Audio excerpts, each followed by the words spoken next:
Hallöchen! Sejam bem-vindos, iniciando mais um vídeo aqui do nosso canal do YouTube. Nesse vídeo a gente vai responder perguntas que os seguidores fazem lá no nosso Instagram, @ffabfigueiredo. Aproveita e segue lá. Toda quinta-feira eu abro caixinha de perguntas, né? E eu respondo aqui no YouTube. É muito mais fácil, muito melhor para responder as questões aqui, né? Porque aqui a gente consegue aprofundar, fica bem mais legal, certo? Não deixe de se inscrever no canal e, obviamente, dar like no vídeo se esse tipo de vídeo se te interessa, certo? Bora lá então? Então vamos começar aqui com a primeira pergunta. Quem que nós vamos escolher? Vamos escolher aqui o Fernando. Estou com a plataforma aberta. Vamos escolher aqui a pergunta do Fernando Santo. Ele questiona sobre o Bitcoin. Ele pede uma análise detalhada do Bitcoin. Então vamos lá interpretar aqui o movimento da principal criptomoeda, certo? Muito bem, então temos aí o gráfico diário do Bitcoin. Vamos afastar um pouquinho aqui, né? Aqui nessa plataforma, essa aqui é o Vector, a plataforma da Nelogic, a gente tem dados desde 2017. Entretanto, o movimento forte que se deu do Bitcoin, aí o último, né, a última pernada de alta, foi confirmada a partir do rompimento do topo histórico, do último topo histórico em $70 mil, né? O rompimento, que aconteceu lá em novembro, se deu depois do resultado das eleições do Trump. Então, quem pegou aquele sinal ali acima dos $70 mil fez um belíssimo trade, né? O mercado chegou a subir 40%. Então, quem pegou 30%, 25%, 35% fez um trade maravilhoso. Quem optou por carregar essa posição, veja, Bitcoin já está de lado há 97 dias, né? Ao fechar, no momento que eu faço esse vídeo, $93 mil é o mesmo preço que estava lá em 13 de novembro. Ou seja, quem segurou a posição aqui foi cozinhado pelo tempo. E é claro que a gente está falando aqui do ponto de vista de trade. Estou falando aqui sobre questão de fundamento, acumular Bitcoin, aí é outro papo, né? Aí tem até um pouquinho de seita aí na minha visão, né? Eu adoro Bitcoin como instrumento de trade, né? Essa parafernália narrativa que o pessoal adora aí, pra mim, não faz sentido, tá? Mas enfim, isso é outro assunto que quanto mais eu falo sobre isso, mais seguidor eu perco, né? Mas dane-se, eu prefiro falar aquilo que eu penso. Mas enfim, trazendo aqui para o gráfico diário do Bitcoin. O que a gente tem, Fernando? A gente tem o Bitcoin fazendo duas figuras possíveis e essas duas figuras possíveis são figuras de correção de tendência, né? São figuras complexas. Uma delas é esse suposto alargamento, tá vendo? Tem um alargamento, é um triângulo expandido, é uma figura complexa, tá? Que cabe no cenário atual. E a outra figura possível é esse suposto triângulo ascendente, né? Que tem a resistência lá em 110 e essa linha ascendente que passa aqui, formando então o suposto triângulo ascendente. Eu considero ela menos provável, mas é uma figura possível. Dentro dessas figuras de correção, né? Sendo isso, o que a gente tem, o que teríamos então é uma suposta onda 4, tá? E a onda 4 é uma onda de correção. Sendo uma onda 4, o mercado ainda faria a 5, né? Então a onda 1 seria lá de agosto de 2024, a correção até setembro, a onda 3 foi de setembro até dezembro, né? A onda 3 costuma ser a maior onda, aí o movimento lateral sendo a onda corretiva e agora a última onda, na minha visão, que seria a onda 5, que precisa ser confirmada. E aqui vem os dois pontos de compra possíveis no Bitcoin tecnicamente que eu vejo. O sinal positivo número 1 seria o mercado romper o topo histórico. Então o Bitcoin acima de 110 seria um sinal clássico de entrada, né? Da mesma maneira que foi lá acima de $70 mil. Então acima de 110 seria um rompimento importante que jogaria o mercado lá para a região dos 145, 155 mil pontos. Essa é a região de alvo que eu trabalho por Bitcoin, 145, 155 mil dólares. Não é $1 milhão, $1 trilhãozão, né? Não, 150 mil dólares. Isso para, aí sim, quem sabe a gente iniciar uma correção mais importante. Então esse é um caminho. O caminho número 2... tá? É possível, mas menos provável, mas também um ponto interessante seria o mercado corrigir até os $70 mil, que é justamente o topo anterior, né? O antigo topo histórico, a antiga região de topo histórico. Seria o mercado voltar para aquela faixa, né? Então todo topo histórico ele tende a ser testado como suporte em algum momento. Então se o mercado for até lá, são os dois pontos de compra que eu vejo bem interessante, acima de 110 e lá nos 100 e lá nos 70. Ou seja, nesta região aqui dos 100 aos 70 não tem nada a fazer. Aqui é para, se você quer perder dinheiro, você compra Bitcoin aqui no meio, que é do ponto de vista de trade, não tô falando de acumulação. Acumulação é outro papo, não tem nada a ver. Quem vai fazer trade, colocar stop, colocar alvo, vai operar aqui no meio, dificilmente ganhará dinheiro, ou os trades não vão compensar o risco, tá certo? Então esse é o cenário do Bitcoin, tá? Se a gente coloca o gráfico semanal, a gente já começa a perceber aqui alguma aproximação da média móvel de 20 semanas, né? Ainda não foi tocada a média móvel de 20 após o rompimento lá de novembro, né? E no gráfico mensal, mercado lateralizando então aí nos últimos 100 dias, 3 meses praticamente, tá? Então, insisto, lá nos $70 mil é que eu vejo um sinal muito, muito importante. Já, olha, vejo como hoje, né, que eu gravo esse vídeo, as criptos caem bastante, né? Temos um movimento relevante aí, aqui na Aave, na Cardano, que mais? Doge, Ethereum, Vou deixar aqui o gráfico que a gente faz toda semana, né, na live de domingo. Que mais tá caindo? Ó, Ray caindo 13%, ó, perfeitamente. E a Solana que tá chegando lá na linha de referência do alargamento. Então, basicamente, é isso. Criptos, Bitcoin e criptos em geral comentado. Vamos para a próxima pergunta? A próxima pergunta vem do Marco Aurélio. Ele questiona sobre o meu livro, né? O meu livro de ciclo de sazonalidade. Tá aqui a capinha, né? Vou deixar o link também aqui na descrição do vídeo. Aqui tá atrás de mim a versão física. Ele coloca quando que eu pretendo atualizar o meu livro. Então, o livro ele foi publicado ano passado, né? Publicado em agosto, né? Para o público em geral, ele foi ao mercado em setembro, né? Um livro que deu bastante trabalho, não só de escrever, como validar os dados, como também transformar ele num livro físico, né? É complexo transformar um livro em livro físico, colocar à venda, né? A Amazon é super complexa, super burocrática, mas enfim, tá à venda e tá funcionando lá. Pra gente atualizar, eu pretendo atualizar de 3 em 3 anos, eu acho que é um livro que ele merece sim atualização de tempos em tempos, né? Nos Estados Unidos eles têm o Almanac do Trader, né, The Trader's Almanac, em que eles atualizam todo ano. Eu acho desnecessário atualizar todo ano, né? E então aqui no Brasil, cada 3 anos eu acho que faz sentido. Na próxima edição eu pretendo incluir novos mercados, né? Nesse livro eu trago basicamente os dados de sazonalidade do Ibovespa, apenas do Ibovespa, né, de 94 para cá, meio de 94 para cá, porque é quando a gente começa a ganhar liquidez de fato aí no mercado, mudou a moeda, né, enfim, houve uma certa estabilidade econômica, porque antes mudou de moeda várias vezes, era bem complicado. Mas enfim, o pessoal tem dado feedbacks bem legais no livro, leia. Adquira, porque eu acho que certamente vai fazer sentido você ter ele por perto quando troca o mês, você tem uma noção do que esperar daquele mês, os pontos de inflexão, e é claro que os dados vão se atualizando, mas não é nenhuma mudança, nossa, mudou de maneira, né, muito radical, não vai, é um dado novo que entra todo ano, claro, né, os dados chegam e os dados são atualizados. Então, a princípio, cada 3 anos, então eu lancei ano passado, lá para 2027, 2028, a gente avalia uma nova edição. Muito bem, o Ricardo, Ricardo Hermoso, ele questiona sobre a estrela cadente, né? Não seria um sinal de perda de força da tendência de alta? Bom, Ricardo, a tua pergunta é boa, tá? Eu acredito que no dia que eu abri caixinha, ou na proximidade do dia que eu abri caixinha, foi quando o mercado deixava esse candle aqui, ó. Tá? Então aqui eu tô com o gráfico da BOVA, deixa eu ver pra vocês. Tá?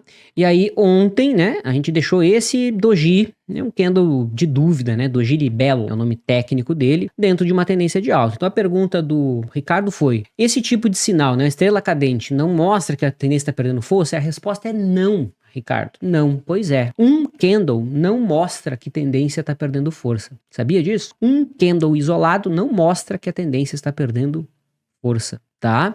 Isso é bem difícil de quem está começando a entender, né? Porque quando a gente está começando a estudar sobre o mercado financeiro, sobre análise técnica, para ser mais exato, a gente dá muito peso aos candles, muito. E a maioria dos livros de análise técnica dá um peso gigantesco aos padrões de candles, né? Candle de reversão, como se aquilo fosse, meu Deus do céu, a coisa mais revolucionária do mundo. Só que candle isolado, cara, não significa absolutamente nada. Muitas vezes, um candle vendedor, ele pode ser um sinal de compra, dependendo do contexto.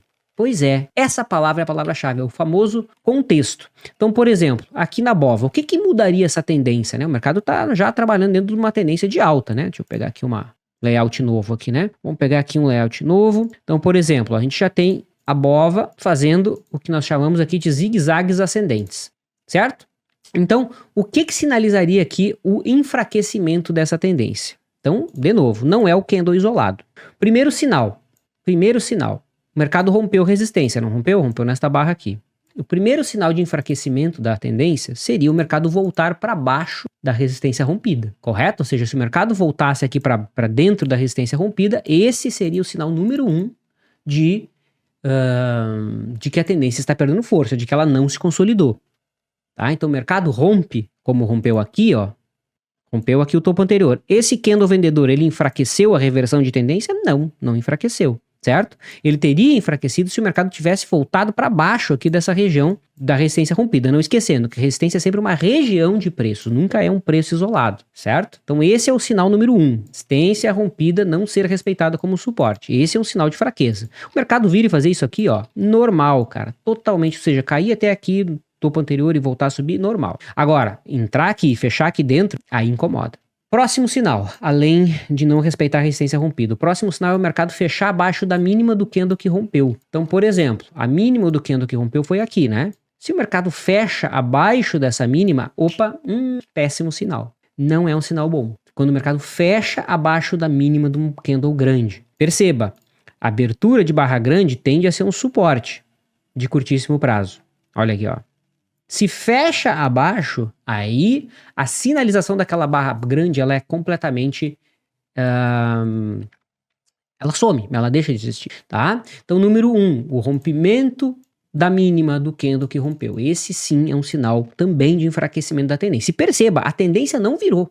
Esses dois sinais, eles não reverteram a tendência. Sabe qual é o sinal que de fato reverte a tendência? Então, sinal 1, o mercado não respeita a resistência rompida como suporte. Sinal 2, o mercado fecha abaixo da mínima do candle que rompeu. E o sinal 3, aí sim, a reversão de tendência, o mercado perdeu o fundo anterior. Então, o fundo anterior tá aqui, ó. Então, esses são os 3 sinais, tá?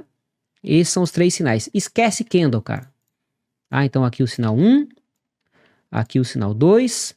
Candle, ele é a cereja do bolo, tá? Você nunca vai fazer uma análise de candle. Tanto é que se você olha, cara, os livros do pessoal lá fora, como é que o pessoal analisa o mercado? Quem já leu o livro internacional aí? Como é que é o livro, como é que são os gráficos do pessoal? É assim, ó. É gráfico de barra. Aqui no Brasil a gente é mal acostumado com gráfico de candles. Muito mal acostumado. Lá fora o pessoal usa gráfico de barra. Nem conhecimento dos candles, não vou dizer que é nulo, mas o pessoal não costuma usar. Tá? Porque o que importa é isso, né? É o mercado não respeitar a resistência, é não respeitar a mínima do candle que rompeu e perder o fundo anterior. Aí sim seria o enfraquecimento da tendência. Então, enfraquecimento é o ponto 1 e 2 e a reversão da tendência é a perda aqui do fundo anterior. Certo? Óbvio que a perda desse fundo anterior pode acontecer de outra forma, né? Sei lá, o mercado vir aqui, fazer o movimento, voltar a subir, né? E aí fazer um pivô de baixa. Então aqui, né, a sinalização negativa nem seria esperar o mercado perder o fundo, mas o fato do mercado já ter feito aqui, ó, um topo abaixo do topo anterior já teria sido um outro sinal. Então essas são características bem interessantes. Não que candle é inútil, insisto, candle é só a cereja do bolo. Inclusive, dependendo do contexto, né, quem fala muito disso é o All Brooks. Vou pegar aqui o índice futuro, por exemplo, ó, o INJ, né, o INJ25, colocar o gráfico intraday. Deixa eu ver se eu acho um exemplo aqui, aquele dia que o mercado deu uma porrada, quando foi? Foi dia 14, né? Então, se você olhar aqui, cara, no dia 14, vamos ver se a gente acha exemplos aqui, né? Não tem nenhum candle vendedor, tá? Vou pegar os candles mais fortes que o mercado fez, tá? E vou pegar a mínima deles. Então, aqui nesse ponto, aqui o mercado até andou, né? Vou colocar aqui em vermelho, ou seja, o mercado fez um candle de reversão e, de fato, até andou um pouco, né? Aqui não, né? Aqui o mercado deixou um candle preto, perdeu a mínima e estopou, né? Ou seja, foi embora. Aqui, ó, barra preta, acionou, deu calor e foi embora. Estopou, né? Superou a máxima. Vamos pegar um outro candle preto aqui, né? Aqui, ó, candle preto. Perdeu a mínima, candle de reversão, né? Perdeu a mínima, não pagou nem o risco aqui e foi embora. Ó, de novo aqui, ó. Candle preto, perdeu mínima, andou titico e foi lá estopar. Ou seja, pensa comigo, cara, dentro dessa forte tendência de alta, se você tivesse comprado abaixo de cada mínima de candle vendedor, ou seja, candle vendedor, candle de reversão, se você tivesse comprado aqui, ó, na mínima, comprou aqui, pum, comprou aqui, pum, comprou aqui, pum, aqui, aqui e aqui, o único trade que você teria tomado calor foi esse, ó, o único. De resto, se você comprou aqui e você vendeu no stop de quem vendeu, você ganhou. E você realizou o trade no stop de quem entrou vendido, né, você ganhou dinheiro. Então esse insight aqui é muito legal. É um insight do All Brooks. Inclusive tem aqui no canal o link do vídeo onde eu comento sobre o livro Tendências do All Brooks. Foi o único que eu li, né? Que puta, é bem chato de ler, né? Muito cansativo, muito pesado. Eu li só o Tendências do All Brooks. Mas só ali eu já conversei com pessoas que leram toda a trilogia dele, diz que se repete muito. Então fica com esse insight. Candle faz sentido? Faz, mas ele é a cereja do bolo e muitas vezes um candle vendedor ele pode ser um sinal comprador. Ousado falar isso, mas é verdade. A próxima pergunta. MD Capital, ele coloca o seguinte: professor, como utilizar a alavancagem de forma inteligente nos mercados? Essa é uma boa pergunta, hein? Boa pergunta. Então, para quem não sabe, né? No mercado financeiro, existem maneiras de se atuar, né? Você pode atuar no mercado à vista, né? O que que é o mercado à vista? O mercado à vista, você quer comprar Petrobras, 1.000 Petrobras. Quanto que tá a Petro hoje? A Petro hoje tá 40? Não, tá 40, tá 38,30. Ou seja, se eu quiser comprar 1.000 Petrobras, eu vou ter que despender R$ 38.300. Eu vou ter que tirar o meu dinheiro da renda fixa, que ele poderia estar lá em renda fixa, né? Rendendo lá 1% ao mês. Eu tiro o dinheiro da segurança e aloco na Petrobras esperando que ela me remunere mais do que esse 1% ao mês, tá? Ou seja, eu estou fazendo aí uma escolha. Agora, ao invés de eu operar o mercado à vista, certo? Onde eu preciso fazer essa escolha, né, de tirar o dinheiro da renda fixa e alocar no mercado à vista, eu posso operar através dos mercados alavancados, tá? Que basicamente são os mercados futuros, que é o mercado de opções, que é o mercado a termo, tá? Eu vou me ater aqui ao mercado de opções. Na realidade, esses três mercados que eu citei, eles são mercados derivativos, tá? Eles fazem parte do mercado de derivativos. Mercado a termo, mercado futuro, mercado de opções, são os mercados de derivativos, tá? Inclusive, eu já dei aula de mercado de derivativos na faculdade, né? Na faculdade da Serra Gaúcha, FSG, num curso de pós-graduação de investimentos, se eu não me engano. Eu não lembro qual era o curso, né? Eu lembro só da minha matéria, que era de derivativos.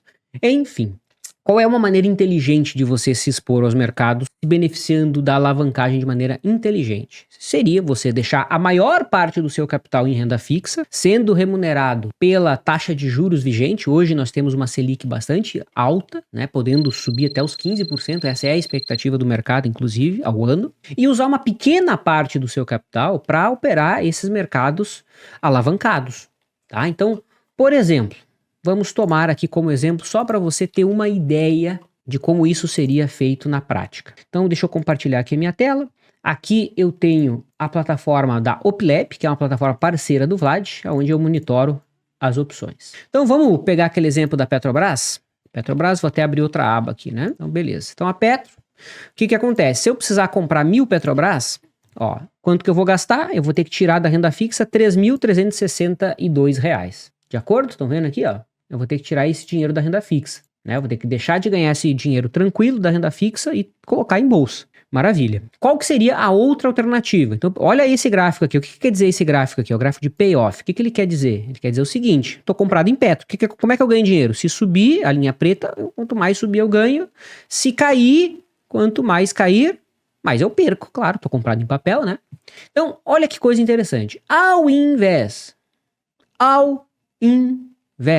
de eu comprar 1.000 Petrobras, tirar os meus R$ 38.000 da renda fixa, o que eu posso fazer? Olha como o conhecimento é importante, olha como saber, né, o que são as opções, olha como é um divisor de águas. Deixa eu pegar aqui a série de abril. Então aqui eu tô pegando a série de abril. Olha o que eu poderia fazer. Eu poderia fazer o seguinte, olha, insisto, olha esse gráfico aqui, ó. O que é esse gráfico? Ele representa o meu lucro na Petrobras se ela sobe e o meu prejuízo se ela cai. Através de opções, o que eu poderia fazer? Eu posso comprar uma call, tá? Eu posso comprar uma opção de compra, comprar aqui a 39,41 e eu também vender uma put, mesmo strike. Olha o que aconteceu aqui, cara. Olha o que aconteceu aqui. Olha o que aconteceu aqui. Sabe o que aconteceu? Tá vendo essa linha preta? Olha ali, ó. Tá vendo que ela tá subindo? É ou não é a mesma coisa que a curva de eu estar posicionado no papel? É a mesma coisa, certo? Ou seja, se eu compro 500, eu tô trabalhando, aqui eu tô comprando com, desculpa, eu tô trabalhando com 1.000 papéis, então eu teria que comprar 1.000 calls e vender 1.000 puts. Ó, montar essa operação, deixa eu pegar um outro strike aqui para ficar, que a Petro tá 38,36, eu peguei o strike 39, né? Tem que ser perto do papel, né? Perto do preço do ativo, ó, 38,36. Pegar aqui, ó, 38,31, que é o mais perto, né? 38,31 e aqui, ó, 38,41, né? Isso aí. Agora vai ficar bem perfeito o nosso exemplo. Aí, ó. Tá? Então, por uma questão de arredondamento aqui, ele interpretou 1.010 ações. Isso é por conta de uma questão de arredondamento. Ponto-chave é, se eu montar essa operação, eu vou ter a mesma exposição que eu vou ter no papel. Só que olha quanto que eu tô gastando para montar essa posição. Tô gastando R$ 600, comprando 1.000 calls, 1.000 opções de compra e vendendo 1.000 opções de venda no mesmo strike. Eu tô gastando apenas R$ 633. Quanto? 2% do preço do papel, nem isso. Ou seja, eu posso pegar meu capital, eu tô bem na frente, né? Eu posso pegar o meu capital, deixar na renda fixa e montar uma operação que eu uso uma ínfima parcela do meu capital e deixo lá o grosso do ativo sendo remunerado à renda fixa. Tudo bem, essa aqui é uma operação. Essa aqui é uma operação, né? Inclusive essa estratégia que ela se chama compra sintética. Ou seja, a mesma coisa que você comprar o papel. Literalmente, se expor através de opções ao papel. É a mesma forma, a mesma coisa. Tá? Essa é uma estratégia. Existem dezenas de outras estratégias que eu poderia trabalhar, tá? Vamos simular uma outra estratégia aqui só para vocês terem ideia, tá? Vamos pegar uma outra estratégia que eu poderia estar trabalhando na Petro, tá? Ao invés de pegar todo o meu caixa e comprar Petrobras, o que eu poderia fazer? Eu poderia vender uma put. Então, por exemplo, eu vou lá vender uma put aqui, ó. Essa aqui, vamos pegar aqui, Delta 30, a Petro P452. O que é essa opção? Petro P452. Ela é o direito de vender a Petrobras. Só que eu estou vendendo o direito de vender. Ou seja, eu ganho, vamos colocar 1.000 opções. Eu ganho aqui nesse caso, se eu vender 1.000 opções, eu ganho R$ 679, desde que a Petrobras fique acima de 37,66. Se ela ficar acima de 37,66, esses 68 centavos, né, que são R$ 679, são meus, né? Ou seja, é uma operação que se beneficia da alta. Nem necessariamente da alta, né? Porque a Petro agora tá quanto? Ela tá 38,60, ou seja, se a Petro não cair muito, essa operação aqui ela gera dinheiro, ela dá lucro. Aqui eu recebo dinheiro para montar. Óbvio, tem risco para baixo, né? Eu tô vendido numa put. Vamos pegar uma outra estratégia. Ao invés de vender put, tem gente que considera arriscado vender uma put. Tudo bem, questão de gosto, embora aqui, vendendo put, você tem o tempo a seu favor e você tem a volatilidade a seu favor. Mas, quem prefere comprar uma call, é uma outra alternativa. Você pode comprar uma opção de compra. A opção de compra que eu gosto de trabalhar quando eu espero alta no ativo é comprar Delta 70, perto da Delta 70, né? Então, aqui nesse caso, eu poderia comprar a Petro D452. Se eu comprar 1.000 opções da Petro D452, é o equivalente ao estar exposto a 700 ações. Então eu tenho que comprar um pouquinho mais para esse valor aqui chegar nos 1.000, né? Eu estou comparando com 1.000 ações, né? Então aqui, ó, se eu comprar 1.400 Petro D452, eu estou exposto a 994 ações. É como se eu tivesse comprado 1.000 ações. E eu gasto para isso R$ 2.800. Ou seja, eu poderia, ao invés de tirar lá da renda fixa os 38 mil, pegar só R$ 3.000, comprar essas opções. Se a Petro subir, eu vou participar da alta. Quanto mais rápido essa alta acontecer, se a volatilidade subir, mais eu ganho dinheiro. Quanto mais demorar para isso acontecer, mais eu perco dinheiro. Eu começo a perder dinheiro, R$ 35 por dia eu perco, né? Esse é o teta. Enfim, esse conhecimento aqui, ele é muito importante. Por isso que você precisa aprender opções, tá? Eu tenho um treinamento de opções, que é o Universo Opções. Inclusive, eu vou atualizar ele muito em breve. Então, entre na lista de espera. Eu vou deixar a lista de espera aqui na descrição do vídeo, tá? A opção todo mundo que opera deveria saber. É que nem você ter uma noção de inglês. Mas que você não fala inglês, tem que ter uma noção. Você quer ser uma pessoa minimamente independente mundo afora, tem que ter uma mínima noção de inglês. Concorda comigo? Opções é a mesma coisa. Muito bem, vamos lá. Mais uma pergunta. E a pergunta agora é do Júlio César. E ele coloca qual é o valor para começar a operar com long and short. Long and short. Então, long and short é uma outra estratégia, né? Uma outra forma de operar os mercados que eu gosto muito de operar. Inclusive, esse ano não fiz nenhum long and short ainda, né? Tava pensando aqui agora, ainda não fiz nenhum long and short. Mas enfim, o que é um long and short? É uma operação onde você trabalha com dois ativos de maneira simultânea. Compra um ativo e vende o outro ativo. Certo? Mas quais são esses ativos que eu vou estar trabalhando? São ativos que compartilhem de uma tendência comum, certo? Então vou dar um breve exemplo, não necessariamente são esses dois ativos, mas é só para você entender. Imagina YouTube e Bradesco, são dois papéis do setor bancário, você concorda comigo? Concorda que são papéis que tendem a serem impactados pelas mesmas variáveis, mesmas questões? A taxa de juros impacta mais ou menos a mesma coisa, ou se o dólar sobe, o dólar cai, impacta mais ou menos a mesma coisa, a inadimplência subiu, diminuiu, impacta mais ou menos a mesma coisa, são bancos, tá? Muito bem. Então, sei lá, vai passando o tempo, YouTube sobe, o que é esperado? Que Bradesco suba, né? YouTube cai, Bradesco cai. YouTube sobe, Bradesco sobe. YouTube sobe mais, Bradesco sobe mais. São papéis do setor bancário, tendem a andar juntos. Compartilham de uma tendência de longo prazo comum. Entretanto, nem sempre essa tendência comum ela é respeitada. Por algum motivo, alguma razão, por N questões, né? Pode ser que algum dia Itaú suba 5% e Bradesco sobe 1%. Ué, o que aconteceu? São papéis que costumam subir de maneira mais próxima. O que muitos traders fazem? São papéis que compartilham de uma tendência comum.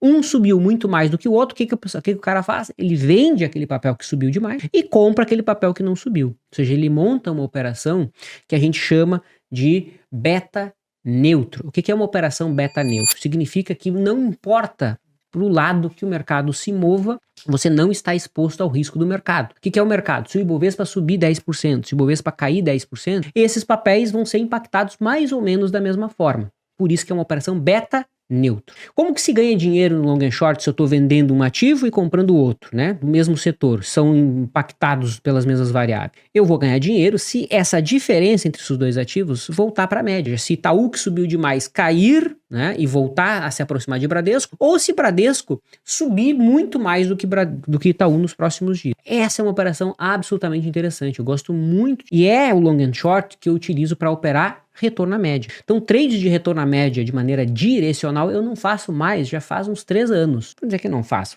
Muito raramente eu faço trade de direcional contra a tendência, né? Trade de retorno à média direcional. Ou seja, o que é um trade direcional de retorno à média? Sei lá, é comprar CSN porque foi fora da banda, comprar CSN dentro de tendência de baixa, esperando que ela suba um pouquinho. Esse tipo de trade eu não faço mais, entende? Então, ou eu opero a favor da tendência, o papel isolado, ou eu opero retorno à média, long and short. Nunca direcional, porque o risco é muito alto de você operar direcional contra a tendência. Então, assim que eu gosto de trabalhar. Então, respondendo a pergunta do nosso querido Júlio César, qual é que seria o valor para começar a operar long and short? Então, para isso eu vou compartilhar minha tela. Hoje estamos compartilhando a nossa tela bastante aqui, né? Então, inclusive, eu vou utilizar mais uma plataforma aqui que é parceira do Vlad, que é a QuantiGo. Já usamos há muitos anos e através da plataforma a gente busca as operações de long and short. Por exemplo, o gráfico que a gente usa para buscar as operações é esse aqui, ó, é o gráfico do resíduo estatístico, não é o gráfico de preços. Então é outra coisa que a gente utiliza. Então, por exemplo, olha que coisa interessante. Esse par aqui, sabe qual é esse par? Esse par aqui é Engie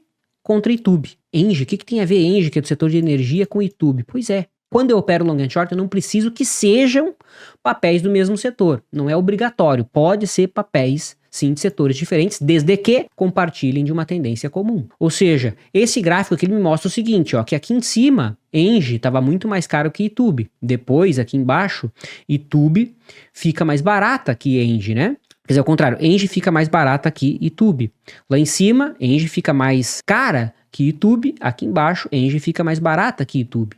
A tendência de longo prazo é a linha azul aqui, né? É a média, certo? Ou seja, se o mercado fosse perfeito, não teria esses afastamentos, tá? Então, tá lá em cima o resíduo. O que eu tenho que fazer aqui? Que seria a venda de Engie e compra de Itube. Qual que é o capital mínimo para se operar essas operações? Depende do risco que você vai tomar. Tá? Então, por exemplo, essa operação aqui, ó, o risco dela, se eu fosse trabalhar nessas quantidades, 900 e 1.100, seria de R$930. A margem que esse trade está chamando é R$15 mil, certo? Então tudo depende do risco. Se você, mais ou menos é assim, ó, mais ou menos, tá? R$1.000 de risco vai chamar, assim, ó, grosseiramente umas 15 vezes a mais de margem. Só que aí que tá, a margem você pode utilizar renda fixa. Logo, long and short é uma outra maneira de você trabalhar alavancagem de maneira inteligente. Você deixa o grosso do capital em renda fixa e utiliza a renda fixa como margem. É exatamente assim, certo?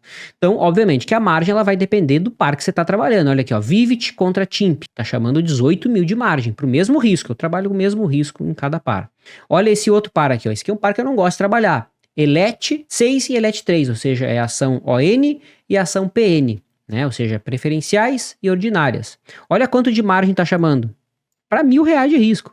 R$106 mil de margem. Por que tá chamando tanta margem assim? Porque esse resíduo ele oscila muito pouquinho. Ele é muito justinho. Então você tem que entrar com uma posição gigantesca para compensar. Só que daí se você entra com uma posição muito grande, olha ali, ó, o custo vai lá para cima. Você acaba pagando um custo bastante elevado, tá? Então eu também tenho um treinamento de long and short. Entrem na lista de espera, tá? Então aqui, ó, fabiofigueiredo.com é o meu site.